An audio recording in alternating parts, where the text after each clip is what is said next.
وَلَقَدْ يَسَّرْنَا الْقُرْآنَ لِلذِّكْرِ فَهَلْ مِن مُّدَّكِرٍ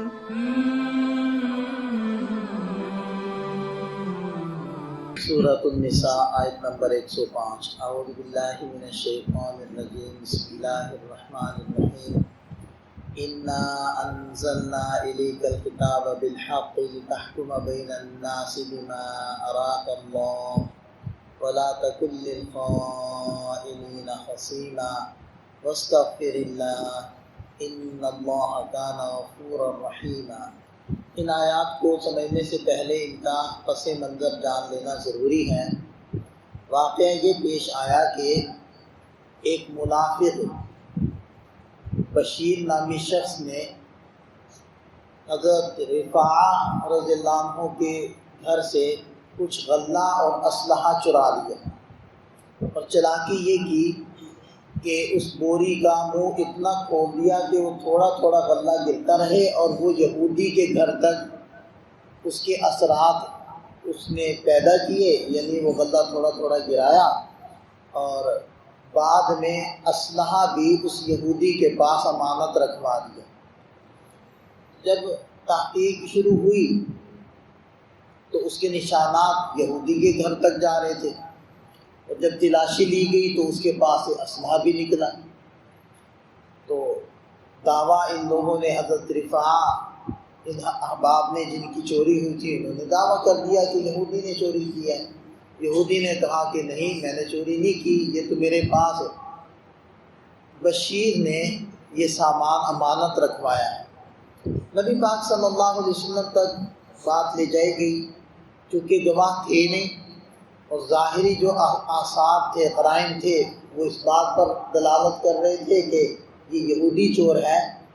تو آپ علیہ السلام کا رجحان بھی اسی بات کی طرف ہو گیا۔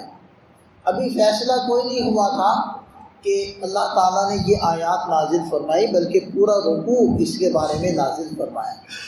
اب آپ دیکھیں کہ انا انزلنا الیک الکتاب، یقیناً ہم نے آپ کی طرف کتاب نازل کی، بالحق، حق کے ساتھ،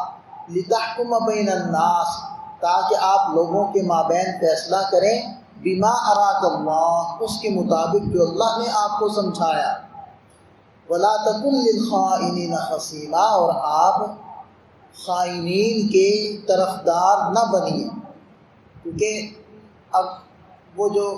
منافق تھا بشیر، ایک تو وہ قسمیں کھا رہا ہے، دوسرا اس کا پورا خاندان اس کی طرفداری کر رہا ہے اور قسمیں کھا رہا ہے کہ جی یہ ایسا نہیں ہے، اس نے چوری نہیں کی، یہ یہودی نے چوری کی ہے، آپ اس کے اوپر سزا کو جاری کریں۔ تو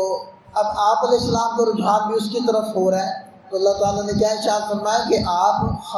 خائن کے طرفدار نہ بنیں۔ واستغفر اللہ، اللہ سے معافی طلب کیجیے، ان اللہ کان غفورا رحیما، یقیناً اللہ تعالیٰ بخشنے والے مہربان ہے۔ ولا تجادل عن الذین یختانون انفسہم، اور آپ جھگڑا نہ کیجیے، جادل یجادل مانا دلائل دینا، دلائل کے ساتھ مقابلہ کرنا، آپ ان لوگوں کی طرف سے دلائل کے ساتھ مقابلہ نہ کیجیے جنہوں نے اپنے آپ سے خیانت کی۔ ان اللہ لا یحب من کان خوانا اثیما، یقیناً اللہ تعالیٰ ہر خائن گنہگار کو پسند نہیں فرماتے، کسی بھی خائن اور گنہگار کو اللہ پسند نہیں فرماتے۔ تو جب یہ آیات نازل ہو گئی اور ان سے بالکل واضح ہو گیا کہ قصوروار یہ بشیر ہے اور یہودی اس کا کوئی قصور نہیں ہے، تو اس سے پہلے کہ اس کے خلاف کوئی فیصلہ ہوتا تو وہ وہاں سے بھاگ گیا اور مکہ چلا گیا، گویا کہ مرتد ہو گیا اور اسی کفر کی حالت میں وہ مکہ میں ہی وہ مر گیا۔ تو بہرحال ارشاد فرمایا یستخفون من الناس، یہ لوگ لوگوں سے تو شرماتے ہیں، ولا یستخفون من اللہ، اللہ سے ان لوگوں کو شرم نہیں آتی۔ وہو معہم، حالانکہ وہ تو اس وقت بھی، اللہ تو اس وقت بھی ان کے ساتھ تھا، یبیتون ما لا یرضی من القول، جب وہ راتوں کو بیٹھ کر ایسی باتیں کرتے تھے جو اللہ کو پسند نہیں۔ وکان اللہ بما یعملون محیطا، جو کچھ یہ کر رہے ہیں اللہ تعالیٰ ان سارے کاموں کا احاطہ کیے ہوئے ہیں، اللہ کے علم میں بھی ہیں اور اللہ کی نظر میں بھی ہیں۔ ہاں انتم ہاؤلاء، یہ اب وہی بشیر کے خاندان والوں کو اللہ تعالیٰ خطاب فرما رہے ہیں کہ تم لوگ جادلتم عنہم فی الحیات الدنیا، ان کی طرف سے دنیا کی زندگی میں تو مجادلہ، مباحثہ اور وکالت کر لو گے۔ فمن یجادل اللہ عنہم یوم القیامہ، کون ان کی طرف سے قیامت کے دن مقابلہ کرے گا، بحث کرے گا، ام یکون علیہم وکیلا، یا ان کی طرف سے وکیل بنے گا۔ قیامت کے دن اللہ کے سامنے کون وکیل بنے گا ان خائنین کا؟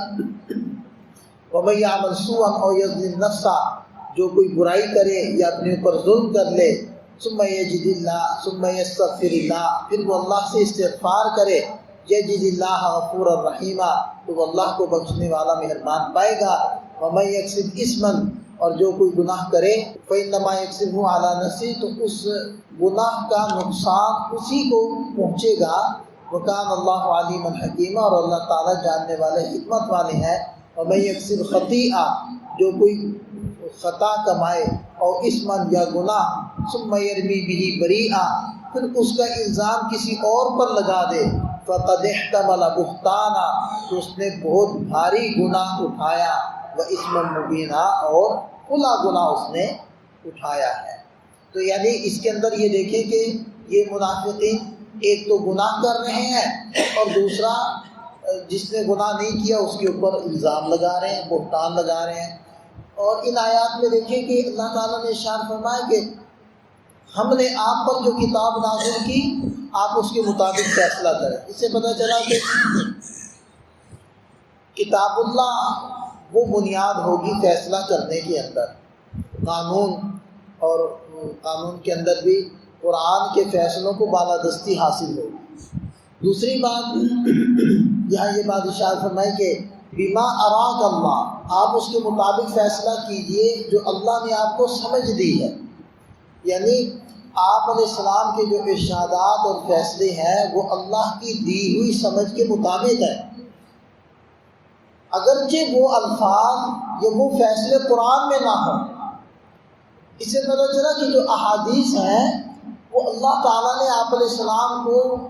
فہم اور ادراک دیا، اور اسی کے مطابق آپ علیہ السلام نے وہ سارے ارشادات فرمائے ہیں، تو حدیث بھی حجت ہے۔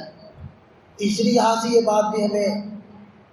معلوم ہوئی کہ اگر کسی فیصلے میں آپ کو پتہ چل جائے کہ فلاں صاحب وہ حق پر نہیں ہے، اور آپ اس سے پہلے اس کی طرفداری کر رہے تھے، اس کی وکالت کر رہے تھے، اس کی طرف سے جھگڑا کر رہے تھے، جیسے آپ کو پتہ چلے تو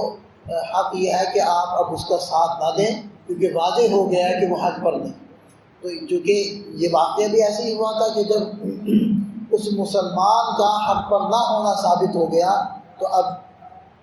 اس کے خاندان والوں کو اور اسی طرح مسلمانوں کو اور آپ علیہ السلام کو یہ ہدایت دی گئی ہے کہ اب آپ اس کی طرف سے وکیل نہ بنیں اور اس کی طرفداری نہ کریں۔